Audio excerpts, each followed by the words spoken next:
Charles's first broadcasted speech as the king is very telling. The king added he wished to express my love for Harry and Meghan as they continue to build their lives overseas, though he did not announce any new titles for the Duke and Duchess of Sussex. Many approved of the mention of the polarising Markle, while others found room for criticism.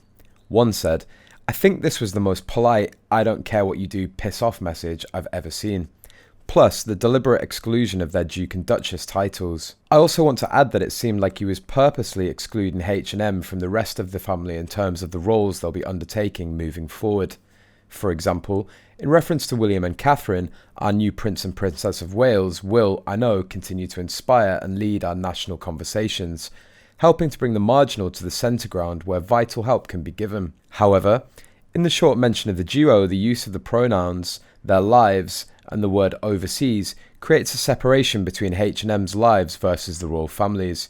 He's made no mention of any unity between them. It's very telling. Another added, "Damn, no mention of titles for the children," and he asserted that they'll continue to live overseas and would not be brought back into the fold in England. I think Harry is very lucky to have been permitted to attend Balmoral last night. The third commented, "Yes, I absolutely loved the subtle savageness of it all."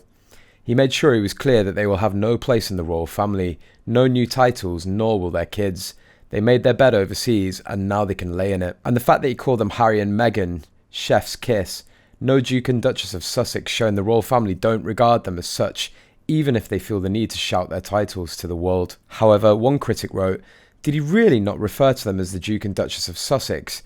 Did he say Prince Harry and Meghan Markle? This is why I don't like this man. He's insidious. Even if it was written that way, he should have changed it in his speech." National World commercial editor Graham Walker called it a beautiful, loving and stoic debut speech. Nothing it got me when he not only name-checked new Prince of Wales, William and Kate, but he wanted to express my love for Harry and Meghan as they build their lives overseas. King Charles and Prince Harry exhibited very different public reactions to the death of the Queen, according to a body language expert. Body language expert Judy James found both men's demeanours revealing, saying King Charles looked isolated and silent in grief. He sat in the back seat of the chauffeur-driven car with Camilla in the front seat for the drive to Aberdeen Airport. Judy: "While his youngest son left Balmoral alone to fly back to his wife, Charles sat in his car behind Camilla looking almost as though he needed to be isolated and silent in his grief at the present time. His facial expression bore some signs of shock, which can be normal even after an expected death.